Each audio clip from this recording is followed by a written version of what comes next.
Good morning students. Last lecture में अपन ने third law of thermodynamics पढ़ा था। थर्ड लॉ ऑफ थर्मोडायनेमिक्स, जिसमें मैंने आपको बताया था कि थर्ड लॉ होता है at absolute zero, at absolute zero of temperature, और जिसका मतलब मैंने आपको बताया था वो होता है 0 केल्विन। एंट्रोपी जो होती है किसकी, entropy of a perfectly crystalline solid. Perfectly crystalline solid का भी मैंने मतलब बताया था कि जब एटम्स का अरेंजमेंट ऑर्डर में हो, जो आप सॉलिड स्टेट में पढ़ते हो ना, अमॉर्फस और क्रिस्टलाइन, तो परफेक्टली क्रिस्टलाइन सॉलिड जो है उसकी एंट्रोपी क्या होती है, entropy of perfectly crystalline solid जो है इज 0। ये है मेन। तो अगर आपका थर्ड लॉ आता है तो आप ये चीज पहले बताओगे सबसे पहले, ठीक है। फिर अपन ने नर्न्स्ट हीट थ्योरम यूज करके इस चीज को मैंने आपको प्रूव भी करके बताया। तब अपना आया था delta S is equals to 0 when the temperature tends to 0। ये प्लस डेल्टा CP भी बताया था मैंने, हीट कैपेसिटी जो थी is equals to 0 when temperature tends to 0। ये अपन ने लास्ट के लेक्चर में देखी थी चीजें। आज मैं आपको थर्ड लॉ के अंदर ही पढ़ रहे हैं अभी अपन चीजें। उसी में देखो एंट्रोपी से रिलेटेड एक टॉपिक है रेसिडुअल एंट्रोपी। रेसिडुअल एंट्रोपी, तो देखो रेसिडुअल एंट्रोपी में जो इसका नाम है रेसिडुअल, रेसिडुअल मतलब वेस्ट जो बचा हुआ है, रिमेनिंग है, ठीक है। तो रेसिडुअल मतलब बची हुई एंट्रोपी, ठीक है। तो रेसिडुअल एंट्रोपी क्या होती है कि कुछ सब्सटेंस में क्या होता है, 0 केल्विन टेम्परेचर पे भी रैंडमनेस या डिसऑर्डर या आप कह सकते हो जो अव्यवस्था जिसे अपन एंट्रोपी कहते हैं वो होती है। कि इन सम सब्सटेंस, कुछ सब्सटेंस में, इन सब substance even at 0 kelvin, 0 kelvin पे भी, even at 0 kelvin entropy is not 0, entropy 0 नहीं होती। तो उस टाइम जो एंट्रोपी की वैल्यू होती है 0 केल्विन पे, the value of entropy, the value of randomness present, उसे हम क्या कहते हैं, रेसिडुअल एंट्रोपी। 0 केल्विन पे भी सब्सटेंस में अगर कोई एंट्रोपी बची है जो कि परफेक्टली क्रिस्टलाइन सब्सटेंस में नहीं होती, अगर है तो उस एंट्रोपी को अगर अपन क्या कहेंगे, रेसिडुअल एंट्रोपी, ठीक है। मेन सबसे पहली चीज कि 0 केल्विन पे भी अगर एंट्रोपी है तो उसे हम बोलेंगे रेसिडुअल एंट्रोपी, ठीक है। अब देखो ये जो रेसिडुअल एंट्रोपी है ये होती कैसे है, कि क्या होता है कि परफेक्टली ऑर्डर, जैसे मान लो मैं कार्बन मोनोऑक्साइड का एग्जांपल, कि कार्बन मोनोऑक्साइड मान लो इस तरह से परफेक्ट अरेंजमेंट है CO मॉलिक्यूल्स का, तो ये तो परफेक्ट एक ऑर्डर्ड अरेंजमेंट हो गया। इसकी जो 0 केल्विन पे एंट्रोपी होगी वो क्या होगी, 0 होगी। बट सिर्फ इसी तरह का अरेंजमेंट नहीं होगी, और भी तो अरेंजमेंट पॉसिबल है कि ऐसा हो जाए CO OC CO OC फिर OC, तो ये एक परफेक्ट अरेंजमेंट थोड़ी ना हुआ। ऐसे अरेंजमेंट के लिए 0 केल्विन पे एंट्रोपी 0 नहीं होगी कि पहले आप CO लिखो फिर O पहले आए फिर CO फिर O, तो इस तरह के अरेंजमेंट ये एक परफेक्ट ऑर्डर अरेंजमेंट नहीं है। इसलिए यहाँ पे 0 केल्विन पे एंट्रोपी क्या होगी, 0 नहीं होगी। ये एग्जांपल आप दे सकते हो कि ये एक परफेक्ट ऑर्डर अरेंजमेंट है, यहाँ 0 होगी, लेकिन अगर इस तरह का भी अरेंजमेंट मॉलिक्यूल में है जो कि परफेक्ट नहीं है तो उस टाइम मॉलिक्यूल में एक 0 केल्विन पे भी एंट्रोपी प्रेजेंट होगी, जिसे हम बोलेंगे रेसिडुअल एंट्रोपी, ओके। ये जो रेसिडुअल एंट्रोपी है ये अपन किससे निकाल सकते हैं, S is equals to K log n W। वहां पे K जो है वो है बोल्ट्जमान कांस्टेंट, ठीक है। K क्या है, K तो है बोल्ट्जमान कांस्टेंट, और जो W है वो है प्रोबेबिलिटी। प्रोबेबिलिटी मतलब कितने तरह के अरेंजमेंट्स जो हैं वो पॉसिबल हो सकते हैं। जैसे CO की अगर अपन बात करें तो देखो एक तो CO है और एक OC का भी हो सकता है, CO के भी हो सकते हैं और OC का भी, तो दो तरह की प्रोबेबिलिटी हो गई। तो W जो होता है वो होता है प्रोबेबिलिटी की कितनी पॉसिबिलिटीज हैं, ठीक है। इसको अपन देखो इस तरीके से भी लिखते हैं, S इज इक्वल्स टू, ये जो W होता है प्रोबेबिलिटी वो होता है 2 की पावर NA, जहां पे NA जो है वो है एवोगाड्रो नंबर, ठीक है, जो होता है 6.023 इंटू 10⁻23। तो अगर मैं इसमें इसकी वैल्यू पुट करती हूँ, S is equals to KBLN 2 की पावर N, ठीक है। तो आप क्या करोगे, ये क्योंकि ये पावर में है तो ये पावर तो कहाँ चली जाएगी, आगे चली जाएगी। S is equals to KBNA ln2, ठीक है। बोल्ट्जमान कांस्टेंट होता है वो होता है R/Na, ठीक है। तो KB और Na इज इक्वल्स टू क्या हो जाएगा, R हो जाएगा। तो ये आप यहाँ पे लिख सकते हो, जो आपका जहाँ पे जब अपन Na को आगे ले आए तो KB Na क्या हो गया, R हो गया। तो S is equals to R ln2 हो गया, जिसको आप सॉल्व कर सकते हो आगे। R की वैल्यू हो गई 8.314, इसको मैं अगर लॉग में लिखूं तो 2.303 से मल्टीप्लाई कर दूंगी और log 2 कितना हो जाता है 0.3010, तो जो वैल्यू निकल के आएगी वो आएगी 0.76 जूल पर केल्विन, ठीक है, पर केल्विन पर मोल, ये आपकी वैल्यू निकल के। ये जो वैल्यू है ये मैक्सिमम वैल्यू है, ये तब आती है रेसिडुअल एंट्रोपी की, ये वैल्यू तब आती है जब एकदम रैंडम अरेंजमेंट हो।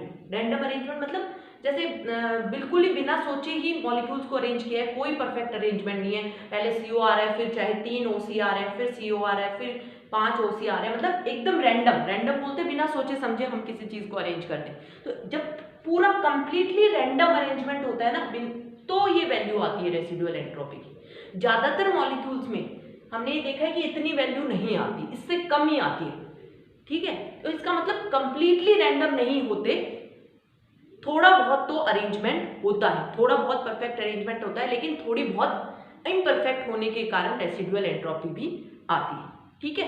ये वैल्यू तो तब आएगी when there is a completely random arrangement, और ज्यादातर मॉलिक्यूल्स की ये वैल्यू ना आके इससे कम ही वैल्यू आती है। ये वैल्यू कब आएगी, when there is completely random arrangement, completely random arrangement होगा तब ये वैल्यू आएगी, और ज्यादातर मॉलिक्यूल्स की वैल्यू इससे कम आती है। जैसे CO जो है, CO की जो वैल्यू आती है वो 4.7 के समथिंग आती है जूल पर केल्विन पर मोल, ओके, एट 0 केल्विन, ये भी 0 केल्विन पे एट 0 केल्विन, ठीक है। तो ये आपको रेसिडुअल एंट्रोपी के बारे में पता होना चाहिए। फिर देखो H2O जो मॉलिक्यूल है उसमें भी रेसिडुअल एंट्रोपी मिलती है। क्यों मिलती है, क्योंकि H2O का आपने देखा होगा कि मान लो बहुत सारे H2O के मॉलिक्यूल है तो उनमें हाइड्रोजन बॉन्डिंग होती है। तो ये देखो, ये मान लो ये एक H2O का मॉलिक्यूल, अब दूसरा H2O का मॉलिक्यूल जो होगा उसके साथ ये हाइड्रोजन बॉन्डिंग करेगा और ये इसके खुद के H हैं, फिर ये हाइड्रोजन बॉन्डिंग करेगा आगे और ये इसके खुद के H हैं, फिर इसी तरीके से यहाँ पे भी अगले वालों ने हाइड्रोजन बॉन्डिंग कर रखी होगी और ये इसके खुद के H, ठीक है। तो आप ये देखो, एक ऑक्सीजन जो होता है वाटर मॉलिक्यूल में वो टेट्राहाइड्रली सराउंडेड होता है किनसे, 4 हाइड्रोजन एटम से, जिसमें कि ये वाली बॉन्ड तो होती है शॉर्ट और ये वाली बॉन्ड होती है लॉन्ग, 2 लॉन्ग बॉन्ड होती हैं और 2 क्या होती हैं, शॉर्ट बॉन्ड होती है। अब क्या होता है कि ये जो शॉर्ट बॉन्ड्स जो और जो लॉन्ग बॉन्ड है इनमें रैंडमनेस होती है कि कभी शॉर्ट लॉन्ग हो गई, लॉन्ग शॉर्ट हो गई, और इसके कारण एक वाटर मॉलिक्यूल के अंदर रैंडमनेस आ जाती है।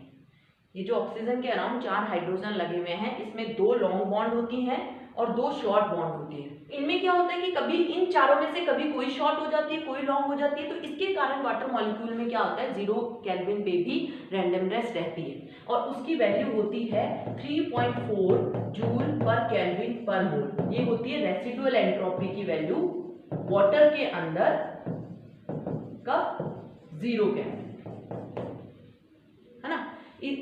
ओके, तो ये वाटर का।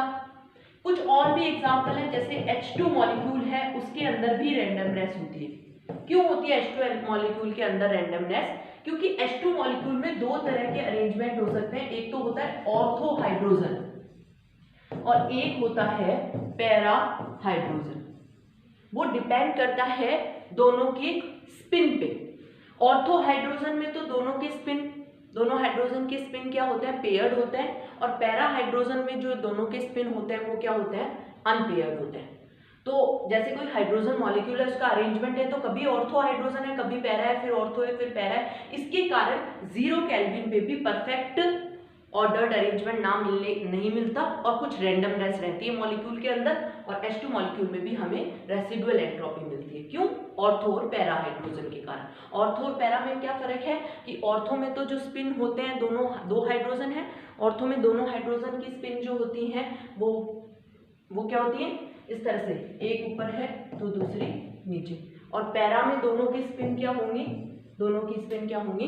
ऊपर की तरफ। ठीक है।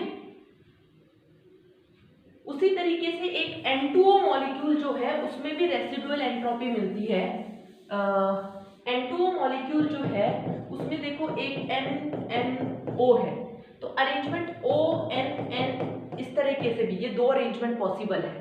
तो कभी तो NNO NNO NNO अरेंज होते जाए, बीच में एक ONN भी आ जाए, तो इसके कारण एक थोड़ा सा इम्परफेक्ट अरेंजमेंट होने के कारण हमें 0 केल्विन पे भी रैंडमनेस मिलेगी, जिसे अपन बोलेंगे रेसिडुअल एंट्रोपी।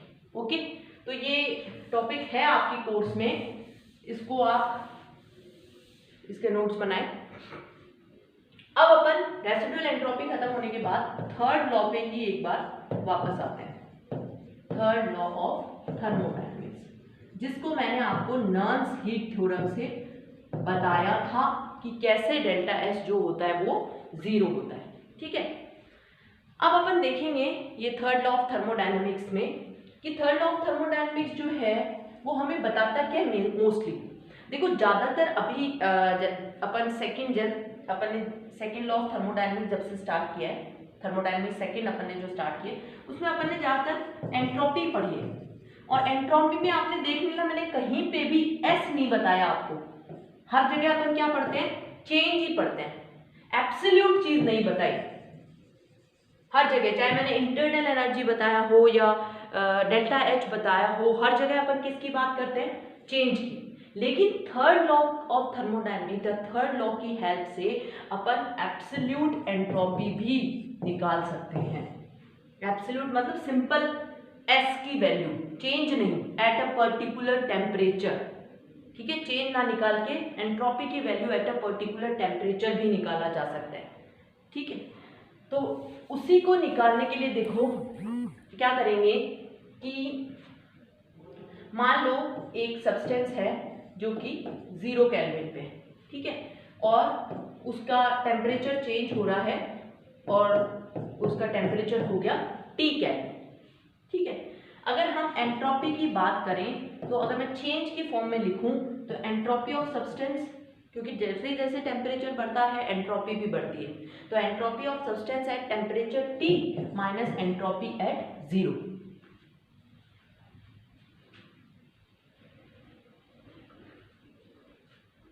ओके, और उसके बाद में देखो मैं क्या लिखूंगी, integral 0 to T Cp dt upon T। देखो ये कहाँ से आया, आपने पढ़ा होगा ds is equals to dq upon T, जहाँ पे dq जो है, अगर मैं कांस्टेंट प्रेशर की बात करूं तो ये जो हीट होती है वो कांस्टेंट प्रेशर पे अगर हीट रिलीज हो रही है तो वो एंथैल्पी होती है। तो हम इसको Cp dt लिख सकते हैं, क्योंकि Cp होता है del H upon del T at constant P, और इसको यहाँ मल्टीप्लाई कर दो तो Cp dt आ जाएगा, क्योंकि हम ये मान रहे हैं कि ये हीट किस पे है? एट कांस्टेंट प्रेशर, और ये आ जाएगा नीचे की हीट एट कांस्टेंट प्रेशर। क्यों मान रहे हैं कि आप ये मान रहे हो कि जिस भी रिएक्शन को आप करा रहे हो आप उसको ओपन एटमॉस्फेयर में करा रहे हो, मतलब आप क्लोज्ड या कोई और प्रेशर ना देके आप उसको ओपन वेसल में करा रहे हो। और ओपन वेसल में जो प्रेशर लग रहा है एटमॉस्फेरिक प्रेशर, 1 एटमॉस्फेरिक प्रेशर लग रहा है, तो आप ये मान रहे हो कि हर बार जो प्रेशर है वो 1 एटमॉस्फेयर ही है, ठीक है। इसलिए हम ये इसके लिए CP/dT ले रहे हैं यहाँ पे DQ के लिए। तो इसको आप इस तरह से भी लिख सकते हो कि CP/dT आपने लिखा और फिर इंटीग्रल कर दिया कि चेंज जो हुआ है 0 केल्विन से लेके कहाँ तक, T केल्विन तक, ये लिख सकते हैं अपन। ये बहुत इंपॉर्टेंट है, थर्ड लॉ पे क्वेश्चन आता है तो आप ये बताओ सबसे पहले वही चीज कि एब्सोल्यूट एंट्रोपी अपन निकाल सकते हैं with the help of third law. अब आप देखो, अगर मैं सिर्फ इनको देखूं तो ST is equals to S0 को मैं उधर ले जा सकती हूँ, ये हो जाएगा CP/dT अपॉन T 0 से T प्लस S0। ये आया आपका। देखो ये जो चीज आई है, ये जो चीज आई है ये दिखा रही है कि जब टेम्परेचर बढ़ा तो एंट्रोपी भी बढ़ी, क्योंकि देखो एंट्रोपी एट सम टेम्परेचर किसके इक्वल है, इसके प्लस एंट्रोपी एट 0 केल्विन, तो ज्यादा ही तो है ना। तो जब टेम्परेचर बढ़ता है तो एंट्रोपी बढ़ती है, और ये किसके इक्वल हो गया, CP/dT अपॉन T। और आपको पता है कि परफेक्टली क्रिस्टलाइन सॉलिड के लिए एंट्रोपी एट 0 केल्विन कितनी होती है, 0 होती है। तो आप इस इक्वेशन को परफेक्टली क्रिस्टलाइन सॉलिड की बात कर रही हूं मैं, जो perfect order arrangement, perfectly crystalline के लिए एंट्रोपी 0 केल्विन पे 0 होती है, इसका मतलब S0 क्या हो गया, 0 हो गया। तो मैं लिख सकती हूँ ST is equals to 0 to T CP/dT upon T। ये है important third law of thermodynamics, ठीक है। इसको चाहो तो आप ऐसे भी लिख सकते हो, क्योंकि dt अपॉन T को CP/d भी लिखते हैं, इस फॉर्म में भी लिख सकते हो। ओके, यहां तक बात समझ में आई। सिर्फ अपन ने क्या किया है, अपन ने एब्सोल्यूट एंट्रोपी निकाली है with the help of third law of thermodynamics, change ना निकाल के, जो कि अपन हर जगह निकालते हैं। यहाँ पे अपन ने एब्सोल्यूट, ये क्या है, ये एब्सोल्यूट एंट्रोपी है at T temperature, absolute entropy at T temperature, मतलब एंट्रोपी की वैल्यू उसी टेम्परेचर पे कितनी है, चेंज नहीं, जिस भी पर्टिकुलर टेम्परेचर पे, हर पर्टिकुलर टेम्परेचर पे अपन एंट्रोपी की वैल्यू निकाल सकते हैं, ठीक है।